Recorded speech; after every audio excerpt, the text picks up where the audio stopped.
Estamos en un mundo muy cambiante. Hoy en día el turismo es el sector de moda. La gente trabaja para viajar. Nuestros padres trabajaban para comprarse un coche, una casa. Hoy en día la gente no se quiere comprar un coche, pero viajan y quieren vivir experiencias. Por eso creo que este negocio tiene para mucho más. El COVID fue una montaña rusa de terror. Decía, es que ni en mi peor pesadilla pensé que no iba a haber un solo turista, no solo en una ciudad, en el mundo. Éramos tantos empleados que cuando yo estaba despidiendo a gente decía, ¿y este qué hacía? Yo decía, ¿sí este? Y dijo, ¿pero cómo teníamos tanta gente en este departamento? Llegó un punto en que yo dije, bueno, se acabó el turismo y ahora ¿qué voy a hacer de mi vida? Yo creo que la gente nace para ser empresario o para ser empleado. Necesitamos de los dos mucho. Ningún empresario vive o sobrevive sin buenos empleados. Han habido dos ocasiones en las que han llegado posibles compradores. Ya tenía el cheque en la mano casi. Tengo una persona de mucha confianza, creo que es mi sensei, una persona con muchísima experiencia con fondos de inversión cuando eso me dijo. Y una pregunta que también pues me hacen mucho es de si la inteligencia artificial va a sustituir, si va a reemplazar nuestra empresa. Y no.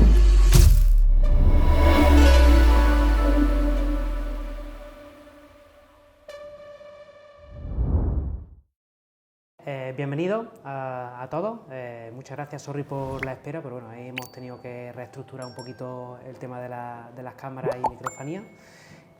Para los que estáis en EO, pues ya sabéis que hacemos un learning al mes. Cualquier invitado, invitada o personaje curioso que creáis que nos puede aportar un poco a la organización, pues me podéis escribir a mí, que creo que tenéis mi número y si no, pues luego me lo pedís.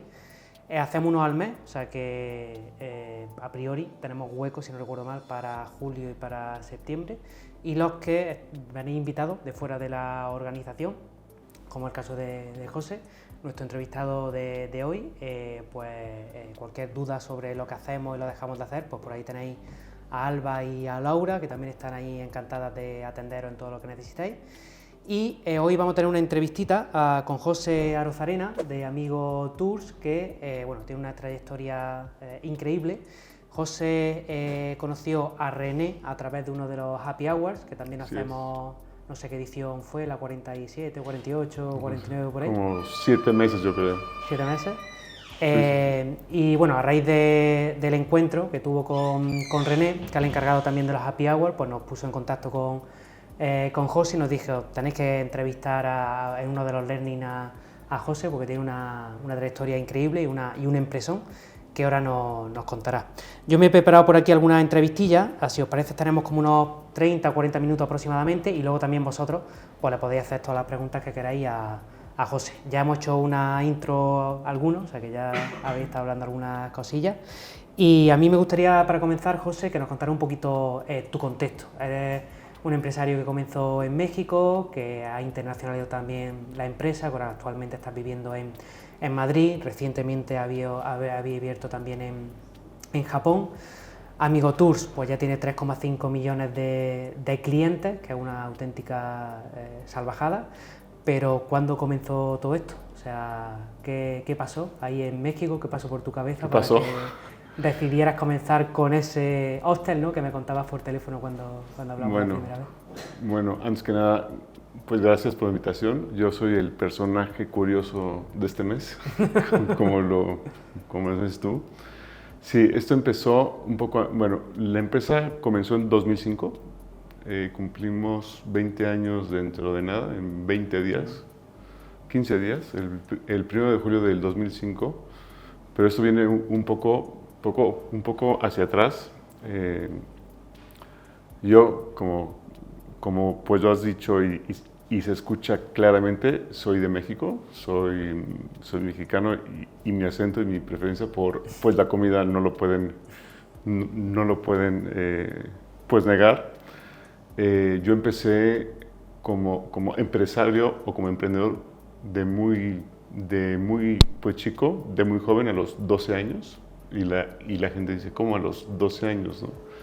Pues sí, en México, los que tienen algunos años ya, en el 94 hubo una crisis muy fuerte, ¿no? La crisis del 94, en donde mi padre en ese entonces se fue a la quiebra, él era constructor, y pues todo el país se fue a la quiebra, ¿no? Entonces, pues nunca, siempre nos dijo, nunca les va a faltar nada, nunca nos faltó nada, pero pues si quieres ir al cine y con la novia y con los amigos y todo eso, no había para nada, ¿no? Entonces fui profesor de informática, casa a casa, cuando estaba el Windows 95, y le explicabas a las señoras cómo encender las computadoras y conectarse al pues módem de 56K con el ruido. Algunos no saben lo que es, pero que no podía hablar busquen en YouTube. No podía hablar por teléfono. Que no podía hablar por teléfono porque se cortaba todo eso, sí. Y ya a los 15 años tenía dos personas dando clases por mí y pues yo era ese tercero, ¿no? También monté una empresa de pues música, yo era DJ, no se me ve en la cara, pero sí. Fui DJ, esto duró 2 o 3 años y con eso fui juntando para comprar mi coche, viajar y empecé a viajar, ¿no? Me fui de mochilazo por Europa o me vine, más bien. Estuve 4 meses de mochilazo con $3,000 durmiendo en calles, en hostels, en todo eso y empecé a conocer todo ese tema turístico, ¿no? Después me fui a Australia, Nueva Zelanda y ahí conocí el mundo mochilero, pero de calidad, ¿no?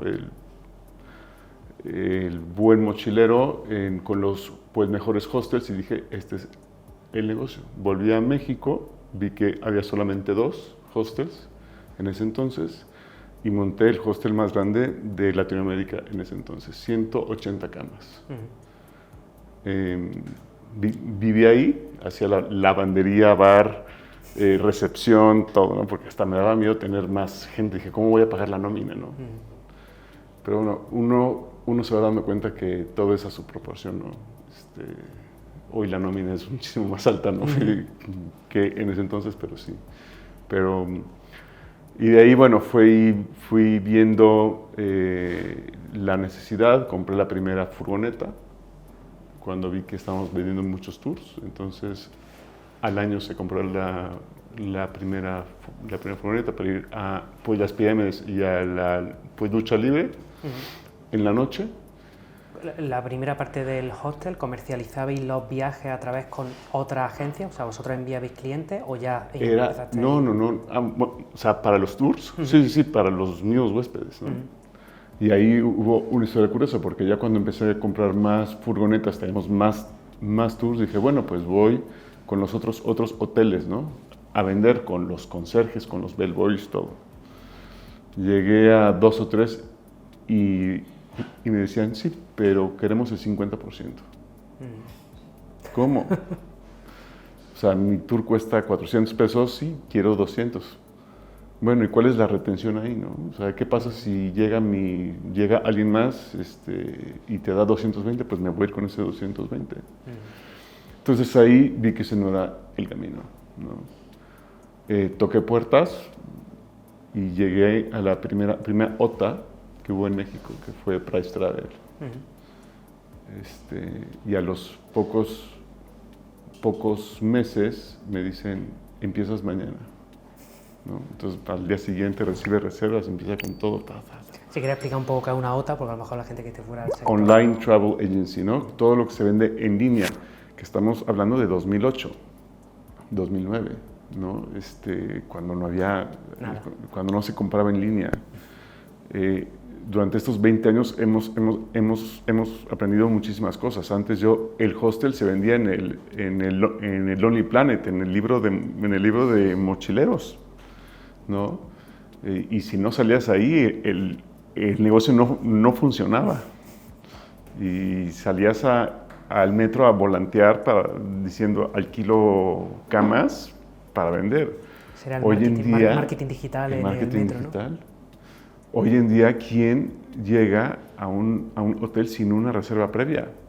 ¿No? Es más, llegas sin reserva y dices, quiero un cuarto, y dicen, es que pues, la tarifa es el doble, pero si reservas en Booking o en Expedia o lo que sea, ahorita es la mitad de precio, ¿no? Entonces, haces reserva en ese instante y y entras, ¿no? La parte de los tours, lo explicaremos un poco más adelante, va un poco detrás de eso, ¿no? Pero todavía no hay tanta penetración de las ventas en línea como es la parte de vuelos, hoteles, etc. ¿Cuándo decides expandirte internacionalmente? O sea, crece mucho ese hostel, primero te expandes nacionalmente en México y luego ya decides dar el salto a otro país. Sí, cuando logramos siempre, porque han pasado muchos temas, el primer contrato con una OTA internacional, que hoy en día es una de las OTAs más grandes del mundo, pues, solamente para tours. Después del primer año de que nosotros le damos el servicio en el DF de los tours y vieron que operábamos tan bien, dijeron, ¿por qué no vamos a Cancún? Y nos dieron Cancún, que Cancún es un monstruo, ¿no? Yeah. Operábamos muy bien en Cancún, otras OTAs nos empezaron a llamar. Era boca a boca entre... Pues sí, antes no era esto de LinkedIn y las conferencias y no. Pues nos dicen, necesito en Brasil. Llegué a Brasil, fue un poco un desastre, ¿no? Brasil, yo en lo personal, y todo lo que digo es opinión personal, creo que es un país que no recibe muy bien al inversionista de fuera. O sea, tienes que tener un socio brasileño que tiene que tener la mayoría de la empresa, no se puede mandar dinero de forma de la empresa, es muy complicado, ¿no? De ahí nos metieron a Londres, curiosamente, y finalmente España. En España tenemos 9 años. Los primeros tours fueron en Madrid y en Barcelona. Comenzamos en un pequeño coworking en Francisco Silvela, éramos 4 personas. Y fue un shock un poco cultural y un poco cultural, empresarial, de forma de trabajo, de todo para todos, ¿no? Desde cómo empezó, cómo surgió el primer tour que hoy en día es nuestra estrella en Madrid, hasta el shock cultural de nuestro equipo en México y nuestro equipo en España, de la forma en cómo se trabajan los dos países. Uno pensaría que somos muy similares porque hablamos español, pero hay muchas diferencias en la forma de trabajar, en la forma de expresarse, en muchos sentidos, ¿no?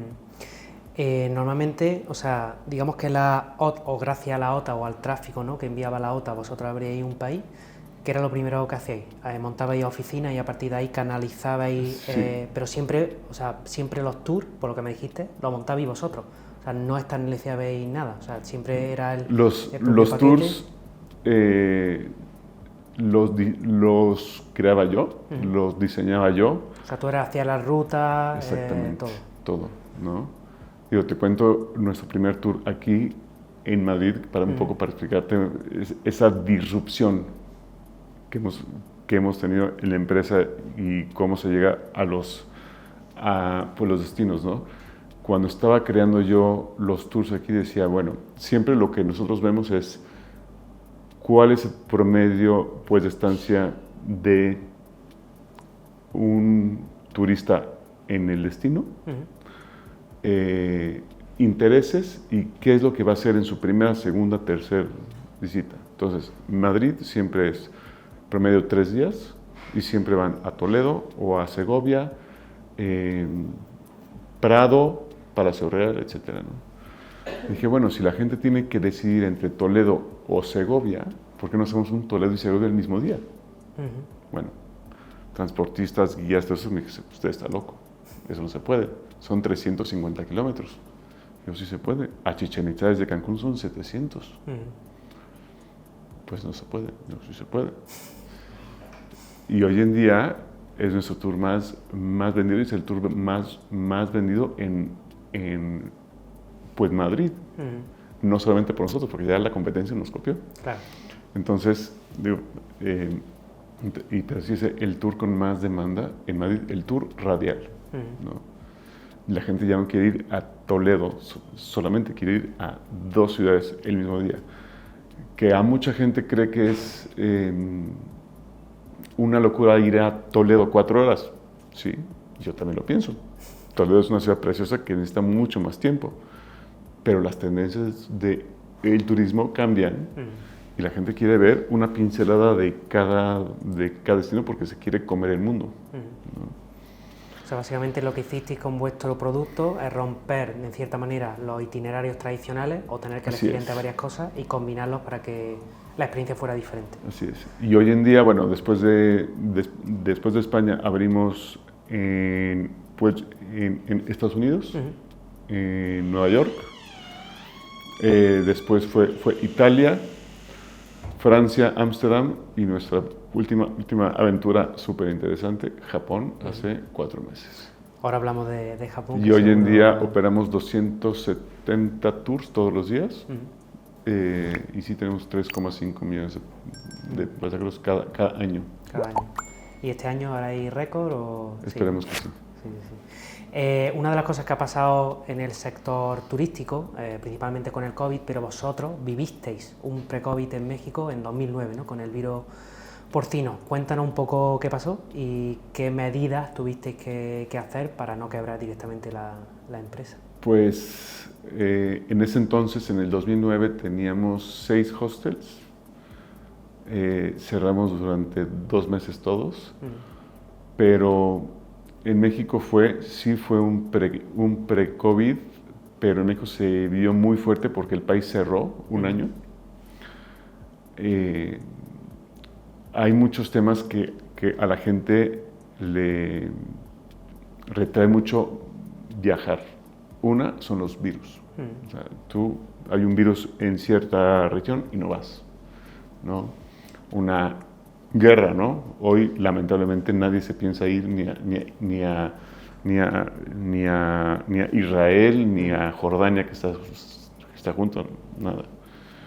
Entonces tuvimos que cerrar un año.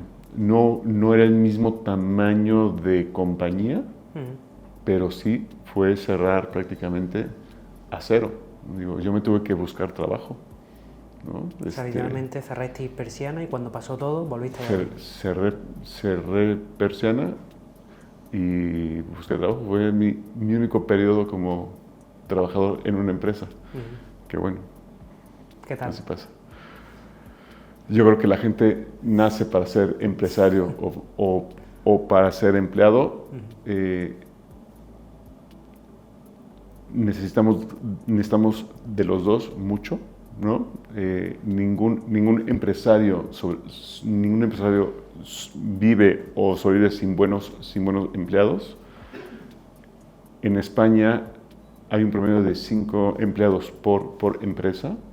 Entonces tenemos que tener 5 muy buenos empleados para tener grandes compañías. Si no, no funciona. Pero también tenemos que tener grandes empresarios y grandes emprendedores para darle trabajo a ese 80% pues, de la gente, ¿no? Una de las cosas que hicisteis vosotros, que también yo creo que es para recalcar, ¿no? Hicisteis ronda de financiación en 2016, 2018 y 2019. Correcto. 2020 llega el COVID y luego, un poquito más adelante, tú decides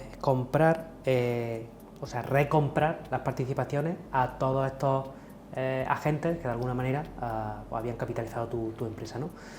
Cuéntame un poco cómo iniciaste estos procesos. No sé si hacía una falta de caja porque necesitabas liquidez para la expansión o fue por el tema de ir con más seguridad por lo que había pasado en 2009. ¿Cómo inició un poco con el contacto también con estos fondos? A ver, por más seguridad no, porque yo siempre soy un kamikaze. No, fue un poco por la necesidad de caja, ¿no? Hemos crecido muchísimo durante todo este tiempo. En 2016 tuvimos mucho éxito llegando aquí a España y sí fue buscar esos fondos o esos socios que nos dieran esa estabilidad para seguir creciendo, ¿no? Porque en nuestro modelo de negocio no se puede decir que no. a los clientes, ¿no? Tú tienes que tener la llave abierta por reservas, todo el tiempo te entran reservas y si las cierras se van con otro proveedor. Yeah. Entonces fue un poco eso, sí. Entonces entró el primer fondo en 2016, el segundo en 2017-2018 y el tercero en 2019. Fue una experiencia interesante, nos dio mucho oxígeno, pudimos crecer más, pudimos expandir más, le dimos más estructura a la compañía y hubo de todo, ¿no? Hubo buenas experiencias, casi todas fueron muy buenas experiencias. Otras no tanto, pero en su mayoría bien, ¿no?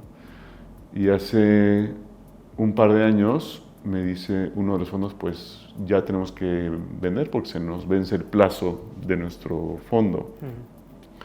Son fondos que entran por cierto tiempo y después de ese tiempo tienen que vender. Me dijeron que habían ganado un año más por el COVID porque fue año muerto.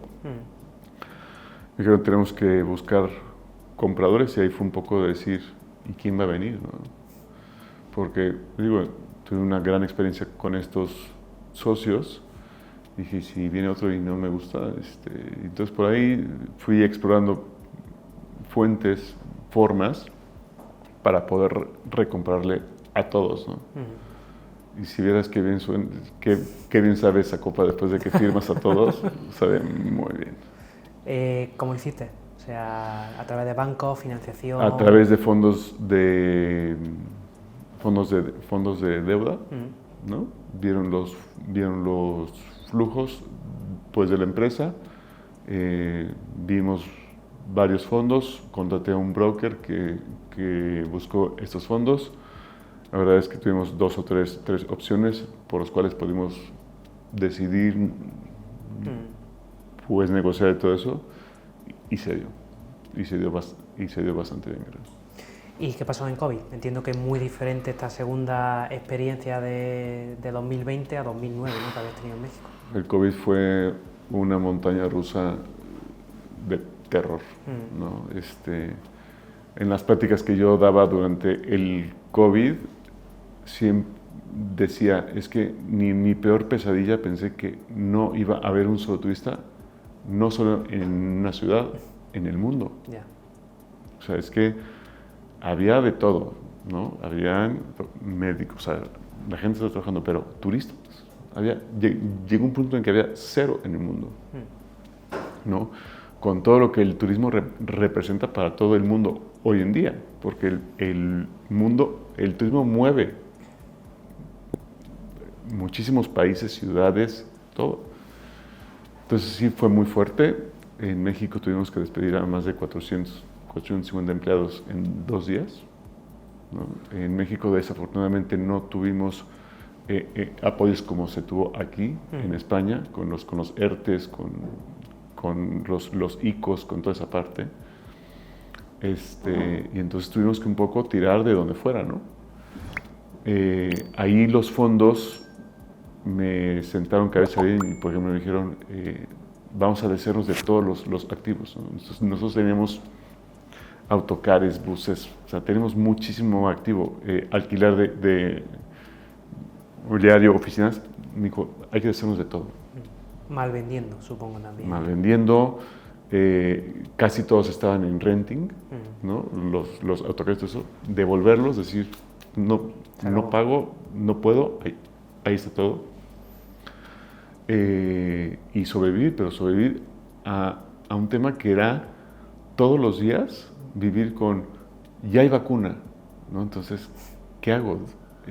¿Mantengo más gente en la empresa o sigo despidiendo? No, la vacuna no funciona, no, o sea, esa incertidumbre, si el 30 de marzo me hubieran dicho, esto va a durar 2 años, se puede planificar perfectamente y decir, perfecto. Pero es que un día era una cosa, otro día era otra.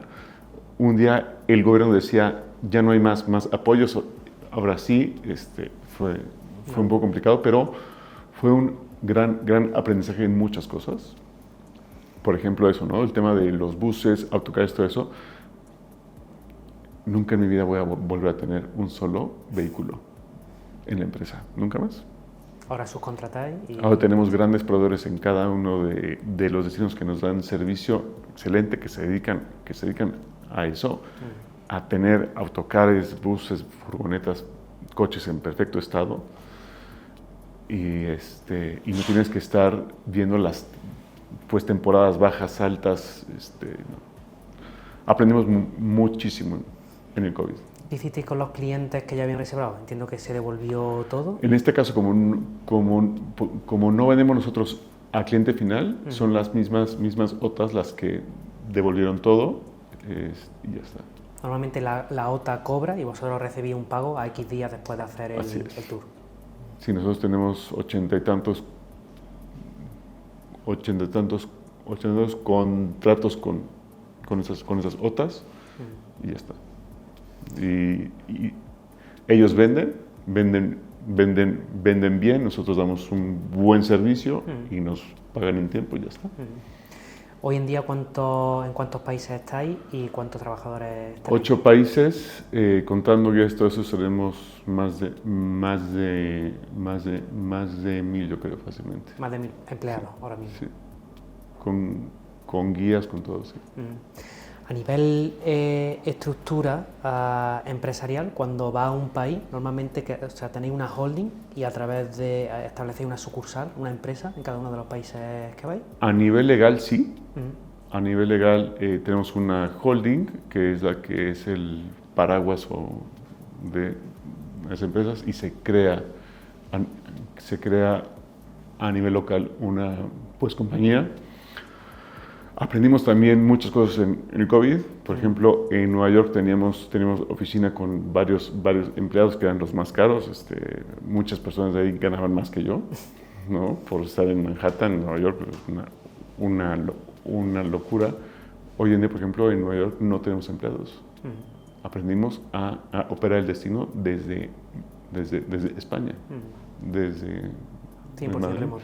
Tenemos los guías, tenemos todo, sí, pero ya no tenemos el personal ahí en el sitio, ¿no? Tenemos personal en México, en Japón, en Roma, aquí, en Madrid, pero se puede perfectamente. A nivel Latinoamérica, Europa, España en particular y ahora Asia, Japón, ¿algunos aprendizajes que nos quieras compartir en cuanto a las diferencias culturales? Podemos estar aquí toda la tarde, ¿no? ¿Qué es lo mejor, qué es lo peor? ¿En qué país no nos tenemos que entrar? No, Brasil no. Pero Brasil lo quitamos. Pero yo creo que en todos, a ver, hoy en día el mundo es global y en donde se vea oportunidad hay que entrar, ¿no? Y no hay que tenerle miedo a nada. Hoy en día Nueva York, por ejemplo, nuestra entrada ahí, Nueva York es el destino que más competido en nuestro sector, ¿no?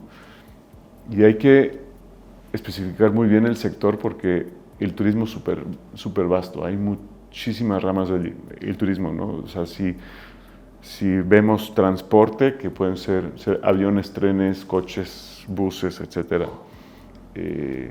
Pero si ya te vas un poco más a desgranar cuartos de hotel, apartamentos, todo eso, y en los tours y en las experiencias hay un montón, viajes de lujo, viajes de empresa, viajes de cole, viajes de todo. Nosotros lo que hacemos es operar todos los días estos tours como si fuera un McDonald's. Todos los días sale el mismo tour, con la misma ruta, y vamos sumando personas a ese tour de todas las compañías, ¿no? Y de todos los mercados. Muchísima gente cree que nosotros por ser, yo por ser de México, traemos mexicanos a España, y no, los mexicanos es un 2% de nuestro mercado. Es gente de todo el mundo que se suma a los tours, ¿no?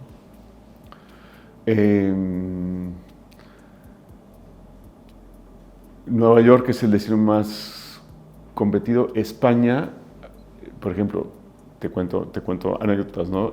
Cuando estaba yo abriendo aquí, teníamos a los cuatro empleados. Les dije, bueno, tenemos juntas 5:30. Me dicen, ¿de qué habla? Yo me voy a las 5, ¿no? Y en México, bueno, eso, la gente se queda hasta las 8 o 9 hasta que se vaya el jefe. Aquí dijeron, ¿de qué hablan? Nosotros nos vamos a las 5 y ya está.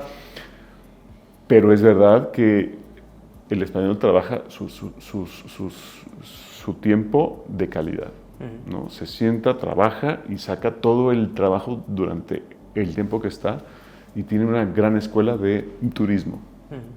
La calidad de la gente, turismo aquí en España, como con pocos he visto, ¿no? Bueno, tanto que literal es de exportación, ¿no?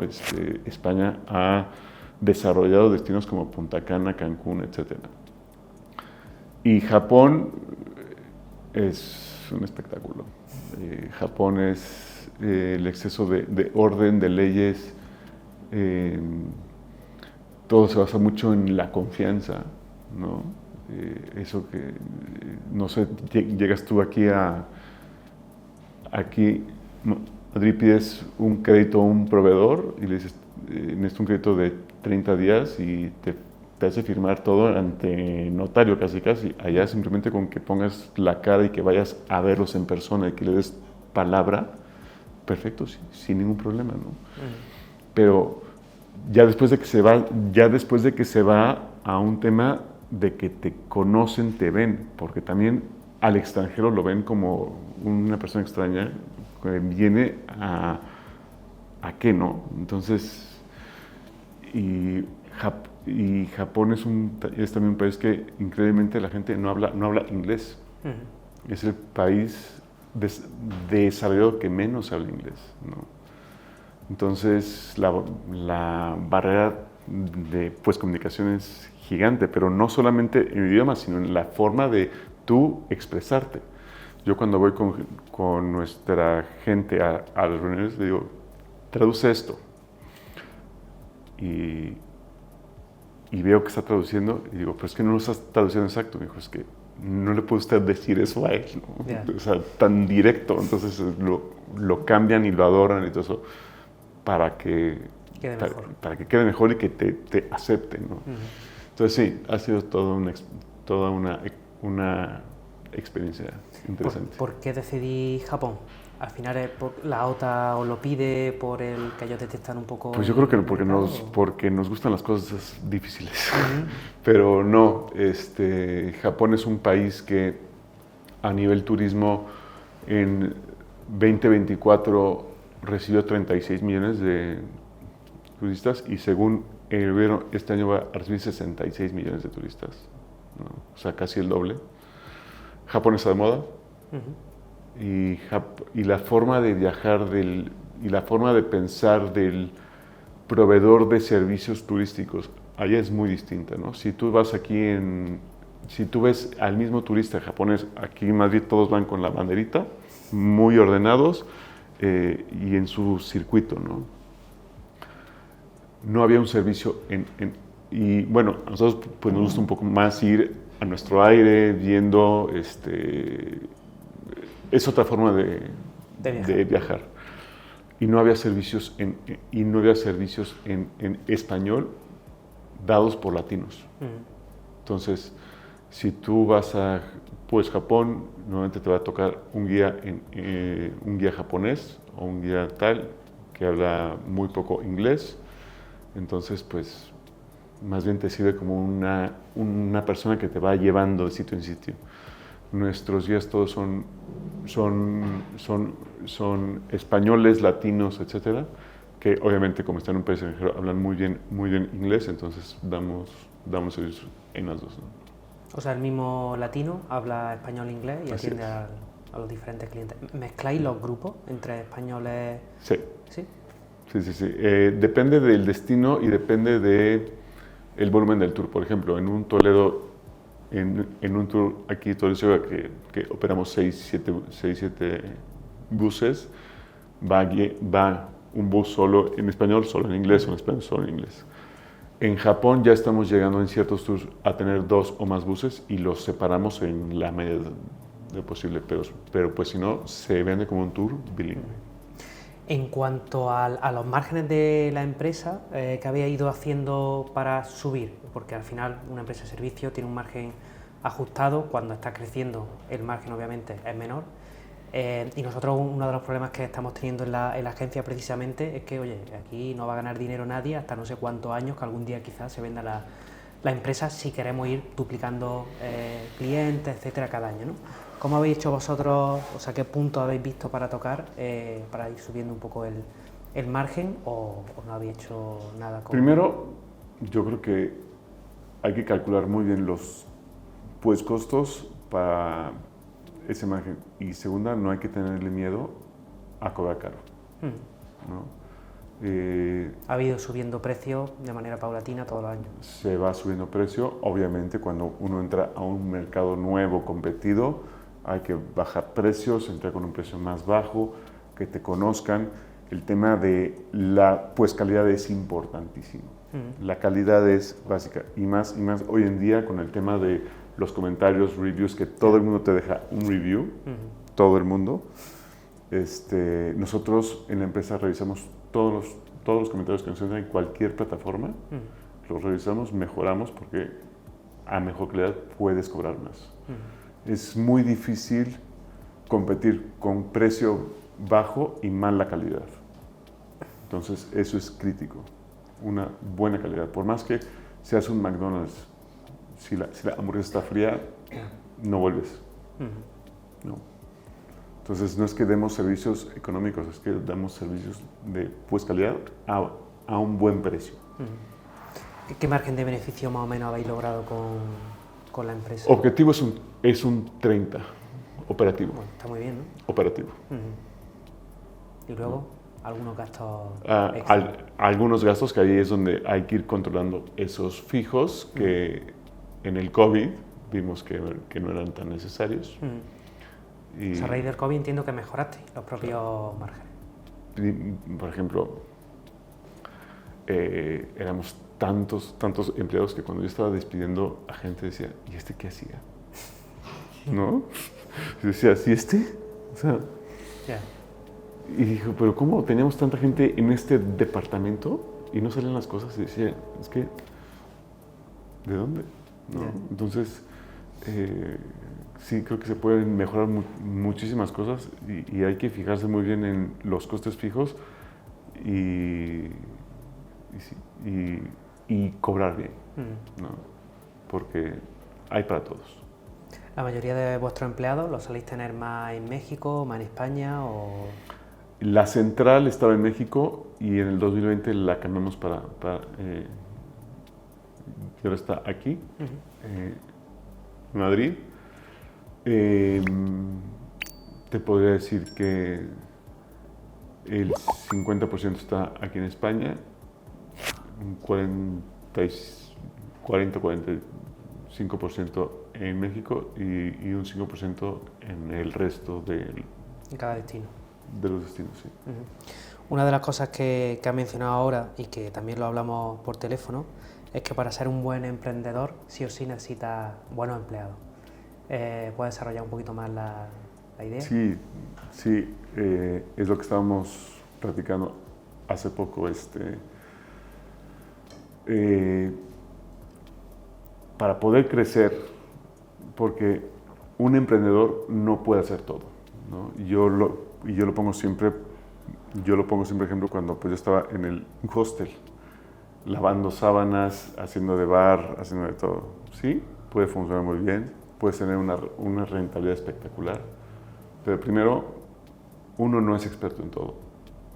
Hay muy buenas personas que hacen la limpieza, hay muy buenas personas que hacen el check-in, muy buenos barmans. Uno no es especialista en todo, ¿no? Uno no es Superman. Y para crecer y para seguir tienes que tener muy buenos empleados porque esa es la base, ¿no? Nosotros tenemos un equipo espectacular que muchos llevan conmigo 20 años. Los que Aquí en España, de los 4 que comenzamos, 3 siguen. Y nosotros somos mucho de que la gente crezca dentro de la empresa, ¿no? Pocas veces hemos traído gente de decir, mira, este trae un currículum espectacular, sino que la gente va creciendo porque también se va poniendo la camiseta de la empresa y la sufre cuando la sufrimos y la goza cuando lo somos. Pero sí, todo buen empresario tiene que tener, y todo buen empleado tiene que tener un buen empresario que pueda llevar el barco, ¿no? Entonces, de nuevo, tiene que ser ese balance entre las dos. ¿Actualmente estás solo de socio, entiendo, de Amigo Tours? ¿O sí? Afortunadamente. ¿Qué tal la experiencia? ¿Mejor solo que mal acompañado o mejor con socios? A ver, yo creo que las dos son válidas, ¿no? Yo afortunadamente ya ahora sin socios es un poco más de presión en ciertas cosas, pero también es una liberación. Pero creo que siempre hay que tener un buen consejo. O sea, un buen consejo, un buen orden estructural de toma de decisiones, de todo eso, porque luego el estar solo, literal, causa mucha soledad en la toma de decisiones. Y mucha más responsabilidad, entiendo. Mucho más responsabilidad y puede ser mucho más tonterías. ¿No? Entonces, el tener un buen orden y un buen consejo con buenas personas que sepan darte esos consejos cada cierto tiempo, como lo tenemos, nosotros hacemos un consejo cada 3 meses. Y yo también formo parte de muchos otros consejos. Entonces, aprendes mucho y te lleva a ese orden institucional que se necesita, ¿no? Para ir terminando, para ti, ¿cuál ha sido el mejor y el peor momento en estos 20 años con Amigo Tours? Puede ser en forma de anécdota o momento puntual que nos quieras compartir. Es que han habido tantos. Yo creo que el peor sin duda fue el COVID, esa te la respondo fácil, ¿no? Marzo 2020, o sea, llegó un punto en que yo dije, bueno, se acabó el turismo, ¿y ahora qué voy a hacer de mi vida? ¿Me voy a meter a trabajar un banco? ¿No? Porque yo no estudié para esto, ¿no? Para el turismo, estudié economía. Dije, me voy a meter a un banco, ¿qué voy a hacer? Yo creo que ese fue el peor, pero por esa incertidumbre que causa, ¿no? Y el mejor han habido muchos, ¿no? Yo creo que las aperturas. Apertura de cada país, cada ciudad. Y cuando ves que algo funciona, cuando algo tira, cuando ves que hay esa demanda, que van las cosas avanzando, que cuando pones algo que tú creíste que iba a funcionar y funciona, es un sentimiento espectacular, ¿no?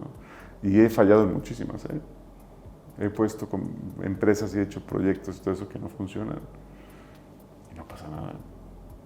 Digo, sé que es frustrante, ¿no? Muchas veces empiezas un negocio y no funciona y dices, ¿seré buen emprendedor o qué falló? Pero bueno, 1 de cada 10 funciona. A mí me funcionó a la primera, pero en este camino he fracasado en destinos, he fracasado en tours, he fracasado en proyectos, he fracasado en empresas. Primero hay que saber el momento exacto en decir esto no funcionó. Cerramos. Y se va, ¿no? ¿Cuál ha sido para ti el destino que quizá más claro creías que iba a funcionar y tuviste que cerrar? ¿Alguna ciudad así que recuerdes? Los Ángeles intentamos y no funcionó. Brasil intentamos y no funcionó. San Sebastián aquí en España. Nosotros todos los agostos, septiembre hacemos un laboratorio de tours, donde creamos tours nuevos en todos los destinos. El equipo y yo ponemos ahí 50, 60 tours distintos que pueden salir. De esos terminan saliendo 20 y de esos 20 tienen éxito 10. Y hacemos siempre una apuesta, ¿no? Es decir, el que sea más exitoso gana la cena y el que menos paga la cena. Pues hace 2 años me tocó pagar la cena con el peor tour porque no salió ni una vez. Pero bueno, pasa, ¿no? Que fue un tour a Bordeaux desde San Sebastián, pensando que el mercado era tal, pero el mercado que va a comer bien todo eso a San Sebastián, que se quiera ir un día a los viñedos de Burdeos y no funcionó. Yeah. Pues vamos a pasar para que le hagáis algunas preguntitas, si os parece, a José. Yo cierro la entrevista contándote, preguntándote qué va a ser de José y de Amigo Tours en el futuro. ¿Hay alguna proyección de crecimiento, algún objetivo, sea de vender la empresa, o sea de transmitirla a la familia o delegarla? Bueno, aquí ya pararon el ojo 2 porque siempre me toca dar estas charlas y estas pláticas en las conferencias de turismo en distintos países y hoy tengo el agrado de que me acompañaron mis hijos y mi esposa. A ver, venderla, han habido dos ocasiones en las que se han llegado posibles compradores. La primera fue hace muchísimos años, fue en 2011, 2012. Y ya tenía el cheque en la mano casi. O sea, tu intención era... Ya tenía el cheque en la mano, con lo cual no me tenía que preocupar el resto de mi vida. Y tengo una persona de mucha confianza que le digo que es mi sensei, que es miembro del consejo hoy día, con una persona con muchísima experiencia con fondos de inversión. Entonces me dijo, no la vendas, rompe el cheque. Vas a ser 5 veces más grande en 5 años. Y hoy en día somos 50 veces más grandes. Me acuerdo que ese día un día antes fue la cena de la empresa con toda mi gente en diciembre. Nos tomamos una botella de tequila, yo ya diciendo, esto ya se acabó, ya lo vendí y gracias a Dios no lo vendí. Y la segunda fue hace algunos años también y no. Tiene que llegar, hoy en día somos una de las 10 empresas más grandes del sector en el mundo, tendría que llegar algo muy raro para que nos llegaran a comprar la empresa, ¿no? Entonces no creo que sea objetivo, ¿no? Estamos en un mundo muy cambiante. Hoy en día el turismo es el sector de moda. La gente trabaja para viajar, ¿no? Nuestros padres trabajaban para comprarse un coche, una casa. Hoy en día la gente no se quiere comprar un coche, no, anda en patinete, en Uber, en transporte público, casa alquilan, comparten, pero viajan y quieren vivir experiencias. Por eso creo que este negocio tiene para mucho más, porque igualmente nosotros dentro del sector nos dedicamos a esas experiencias y ahora la gente viaja para vivir experiencias y no le va a tomar foto a su Ryanair, o sea, al asiento de Ryanair y lo va a subir a Instagram, ni va a tomar una foto de el hostel en donde se quedó. A lo mejor sí, pues está muy bonito lo que sea, pero lo que se lleva son esas experiencias. Entonces, si nosotros seguimos creando experiencias, hay amigos para rato, ¿no? Entonces, yo creo que podemos seguir otros 20 años fácilmente. Qué bueno. Pues, ¿alguna pregunta por aquí para José? Sí. ¿Cuál es la parte de tu trabajo que más te gusta hacer? Dentro de todo lo que gestionas y todo lo que haces, ¿cuál es tu parte favorita? Lo voy a comentar yo también por el micro, porque no sé si luego se va a escuchar, ¿vale? ¿Nombre? Iria. Me preguntaba Iria que cuál es la parte más, que más te gusta o que más disfrutas, ¿no? Ahora mismo haciendo la empresa. Yo creo que esas pequeñas satisfacciones que se vuelven una satisfacción completa. Desde crear algo que funciona hasta poder darle trabajo a tanta gente, poder ver cómo la gente se desarrolla. O sea, son varios pequeños éxitos que vas viendo que se vuelve un todo, ¿no? Yo disfruto mi trabajo como nadie, me encanta. Creo que es algo que cuando te gusta y lo disfrutas, no cuenta uno ni las horas ni los días, ¿no? Digo, mi familia me ha tenido muchísima paciencia porque viajo muchísimo, y después estoy el domingo en la noche con el portátil en la cama. Pero bueno. Creo que no eres el único. No soy el único, pero llegó un punto en que llegué a dormir más de 200 noches en un cuarto de hotel al año. Ahorita ya un poco menos, pero sí. ¿Te ha servido? Sí, gracias. ¿Alguna preguntilla más por allí, Germán? ¿Cómo es un día en tu rutina, tu día a día? Uy, Día a día un día a día en mi rutina.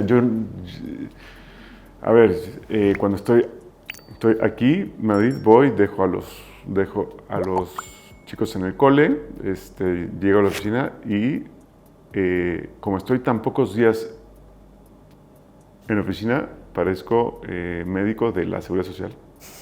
O sea, pasan por tickets y toda la gente a consultarme cosas, a resolver temas. Intento organizar todo de la mejor forma para que yo tenga, por ejemplo, los martes son las reuniones del grupo con los distintos destinos y intentamos ver casi todo, pero es difícil. Me la veo mucho de viaje. Yo ya llevo más la parte con los partners, ¿no? Esa relación con los partners, con los nuevos destinos, etc. Pero sí, no hay hora y sí es un poco gestionar todos los departamentos. Y tengo un gran equipo de trabajo que se ha ido formando, que ya sabe cómo llevar todo, ¿no? Hablando, José, de nuevos destinos, ¿en qué te centras más o crees que es más importante según tu experiencia para abrir un nuevo destino? Primero, hoy en día nosotros nos enfocamos en destinos que ya tengan un cierto volumen, ¿no? Nosotros tuvimos antes destinos mucho más pequeños, como un Granada, como un Guadalajara en México, Mérida en México, digo Mérida en México porque también hay Mérida aquí, Guadalajara aquí. Que son destinos pequeños que los cerramos porque ya nuestro nivel operativo te cuesta el mismo trabajo operar un París que un Granada, ¿no? Eso, y que haya alguna oportunidad no cubierta. Ver alguna necesidad de crear algo distinto que tenga el volumen de turistas internacionales que van a viajar como tú quieres y sobre todo también que puedas hacer acuerdos con los sitios y los monumentos que hay, ¿no? Un Prado, Sagrada Familia, Versalles, etc. Es un todo. Quería preguntarte, primero muchas gracias porque es súper interesante lo que estás diciendo y ¿dónde ves tú el futuro del turismo fuera de las experiencias que ya has comentado? ¿Qué es lo que crees que va a pasar para la gente de nuestra quinta y gente más joven? ¿Ves muchas diferencias? A ver, yo solo veo que el turismo va a crecer todavía más, ¿no? El mundo se ha hecho pequeño. Antes nuestros padres, mis padres decían, yo les decía, es que me voy a Buenos Aires, me voy a Madrid. ¿Cuándo vuelves? En 4 días. ¿Cómo? ¿Estás loco? Cuando mis padres vinieron una vez, bueno, ahora vienen más, ¿no? Pero viajaron solamente una vez en su vida al gran viaje que era conocer París, Madrid y Roma. hoy en día estamos viendo gente que viene el fin de semana a Madrid a ver un partido al Bernabéu desde México y se vuelve a México el domingo, ¿no? Entonces el mundo se ha hecho muy, muy, muy pequeño. O bueno, se va a ver un concierto a Estados Unidos 4 días y se vuelve. Entonces, los viajes supersónicos van a volver dentro de algunos años, dentro de 5 o 6 años creo que vamos a volver a ver esas rutas a Nueva York en 3 horas. Y esos mercados emergentes como China, India, Latinoamérica, todo eso que están subiendo su poder adquisitivo, va a hacer que el turismo explote, ¿no? Yo los invito a los que no estén en turismo que exploren un poco esa vertical. Hay sitio para todos. Hay muchísimas ramas de el turismo y tipo de experiencias porque hace falta muchas cosas dentro del turismo, ¿no? Aquí es justo lo que estamos comentando. Madrid, el turismo de pues lujo, ¿no? Yo cuando llegué a vivir aquí no teníamos tantos hoteles de 5 estrellas como hay hoy en día, ni tantos restaurantes de lujo que hay. Y la gente llega con los bolsillos abiertos a pagar conductores de lujo, restaurantes de lujo, experiencias de pues lujo, y va cambiando todo y hay que irnos adaptando y dar esos servicios para poder cubrir esa demanda, ¿no? Que el turismo de lujo tiene mucho más margen, lo que estabas tú diciendo, ¿no? Ahora mismo, o sea, vuestro perfil no es este turismo de lujo, al final es un perfil mochilero, pero de cierto poder adquisitivo, entiendo. No, los mochileros ya quedaron atrás hace mucho tiempo, se quedaron por ahí en 2011. Sigue el hostel, sigue ahí. Lo seguís manteniendo y Es siguen mi bebé, yendo mochileros, ¿no? Es mi bebé, es como el 0.001% del P&L de la empresa. Pero sigue. Tiene valor emocional. Tiene valor emocional y eso cuenta mucho. Seguimos teniendo unas suites también en el centro del DF, 24 suites. Pero el turismo mochilero se quedó en 2011. Hoy en día es un perfil promedio entre 25 y 50 años que viaja internacional y ya está. Turismo de lujo no es. Es un turismo que te paga entre 40 y 100 dólares por tour. Vale. Y a raíz de lo que comentaba Verónica, cuando comentabas lo del trayecto rápido a Nueva York, ¿te refieres porque ya hay plan de aeronave? Sí. Rapidísimo. Sí. A ver, el Concorde era una maravilla carísima, adelantada a sus tiempos, ¿no? Fue uno de los 60s, que era increíble viajar de Londres a Nueva York en 3 horas. Y la limitante era el combustible, ¿no? Que no era rentable. Pero la tecnología está ahí. Entonces, cuando nosotros planeamos en turismo, siempre no hay que rompernos la cabeza en decir de dónde saco cifras. Simplemente hay que ver las cifras de los vuelos y de las aviaciones. ¿Cuántos pedidos hay de cada país a Boeing o a Airbus cada año? Las cifras crecen y crecen y crecen. Entonces, las líneas aéreas planean sus rutas con muchísimo tiempo antes. Tienes esos datos a la mano para saber cuáles son los destinos que van a pues, crecer, cuáles no, etc. Y serían supersónicos. Me juego una cena que para 2030, 2032 tenemos otra vez aviones supersónicos. Bueno. ¿Más preguntillas que tengáis por aquí? ¿Por qué os eligen a vosotros? ¿Cuál es la diferenciación con otros tours? ¿No? Porque entiendo que hay más que vosotros. Primero es el tema de crear un producto distinto. Y segundo, la distribución, ¿no? Hoy en día te encuentras todos nuestros productos en todos los canales digitales, ¿no? de nuevo, los tours va 7 años detrás de la parte del sector hotelero. El sector hoy en día tiene una penetración digital en torno a un 95%. Es decir, todo lo que se vende de cuartos de hotel, el 95% se vende en línea. En la parte de tours solamente un 35%, pero va creciendo a pasos agigantados. Y eso es un poco porque la gente aprende, ¿no? Es decir, si yo voy a Roma y no puedo entrar al Vaticano porque no lo reservé antes, mi próximo viaje reservo antes en línea, ¿no? Entonces es un poco eso. Nosotros, ¿por qué nos eligen a nosotros? Pero ¿por qué nos eligen a nosotros? No el cliente final, sino nuestros partners, ¿no?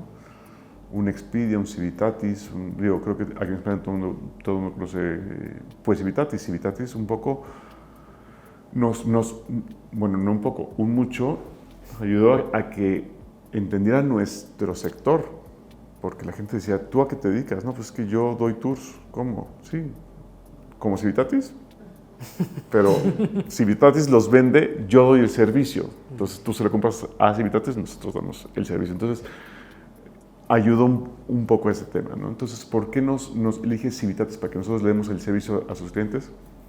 Disponibilidad, calidad, servicio y sobre todo que tengamos los tours abiertos hasta el último instante, ¿no? De que la gente se quiera decidir, que no lo hagan, por favor. Resérvenlo antes. Para mañana un tour a Toledo. Si el tour sale a las 7:45, lo puedes ver hasta las 6 de la mañana, ¿no? Que ellos tengan esa disponibilidad.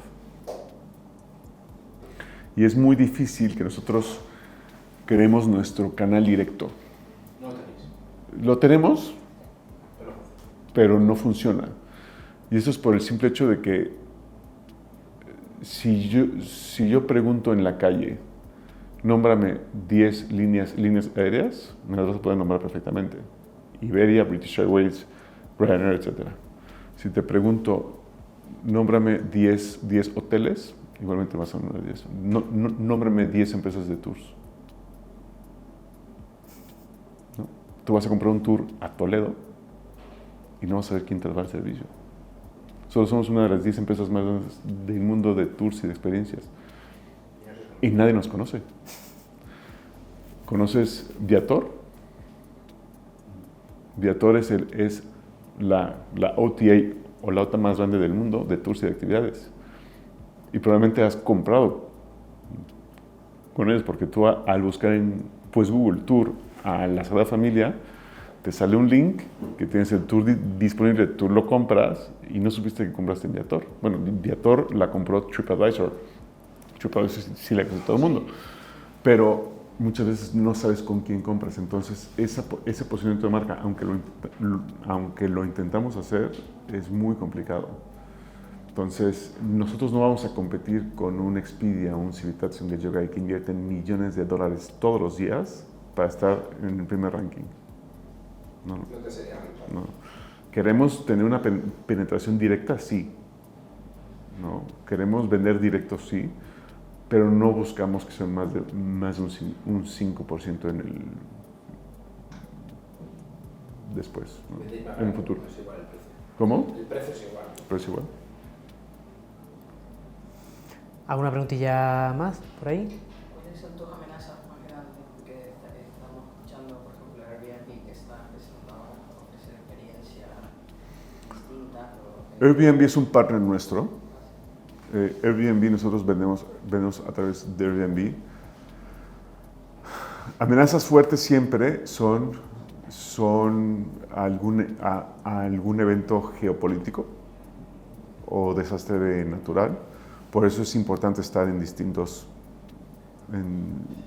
países, ¿no? Si pega bueno, en Madrid es que aquí no pasa nada, ¿no? No hay terremotos, no hay huracanes, no hay nada, aquí no pasa nada, ¿no? Pero en México un ciclón, un huracán, en Japón un tifón, en Nueva York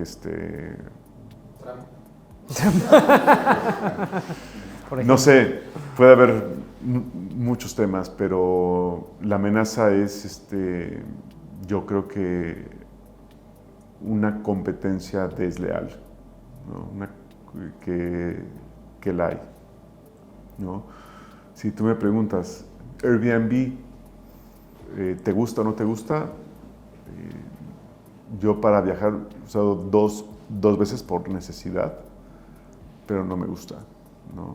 ¿Por qué? Porque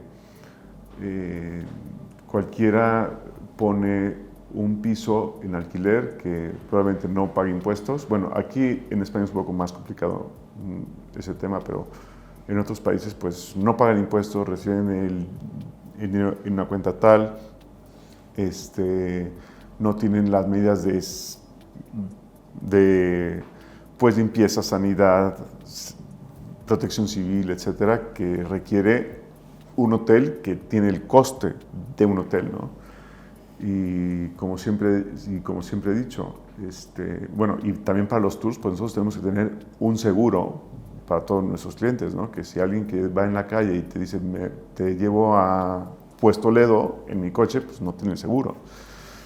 Y algo que cuando empezó Uber hace muchísimos años en México, yo recuerdo, ¿no? Que decían, oiga, si nos para un policía, diga que somos familiar, un amigo, lo que sea. Digo, pues sí, yo lo digo, pero ¿qué tal? Y si chocamos y me pues muero, mi familia no va a decir que eras un familiar, un amigo, ¿no? Lo mismo pasa cuando te quedas en un apartamento turístico que no tiene licencia, que no tiene nada, y se incendia, que ha pasado muchas veces. Entonces, creo que esa competencia desleal es la mayor amenaza que hay, ¿no? Porque competencia siempre hay, siempre que sea el mismo piso parejo para todos, ¿no? Una pregunta que me ha extrañado que no haya salido, tema de inteligencia artificial. ¿Habéis implementado algo que estáis haciendo a nivel de operativa? Muchísimo, muchísimo. A nivel operativa estamos mejorando muchísimos procesos y creo que se ha visto en el seguimiento, en la calificación. Nosotros, como somos de muchísimo volumen, nos llegan miles de bookings todos los días. El procesar, el tú estar al pendiente de esa distribución. Por ejemplo, nosotros tenemos una app, en cuanto nos llega una reserva, inmediatamente le manda un mensaje al cliente por WhatsApp, correo, todo, diciéndole, señor, gracias por reserva, estamos en contacto por aquí, por WhatsApp. La misma inteligencia responde por WhatsApp todas las preguntas del cliente, tal, de recuerdo del tour, etc. La atención al cliente está todo automatizado, sí, ahora mismo. Sí. Y una pregunta que también pues, me hacen mucho es de si la inteligencia artificial va a sustituir, si va a reemplazar nuestra empresa. Y no. Y lo vimos en el COVID. En el COVID muchísimas empresas nos dijeron, vamos a sacar tours virtuales, el famoso tour virtual y la experiencia virtual. Y dije, eso no va a funcionar. Y pues sí, de repente sacábamos alguna por ahí y teníamos 10 personas en el Zoom, que se hizo famoso el Zoom en el COVID. Porque la gente quiere estar ahí, en el destino. Tú no vas a poner, muéstrame París en ChatGPT y decir, wow, ya con esto tengo.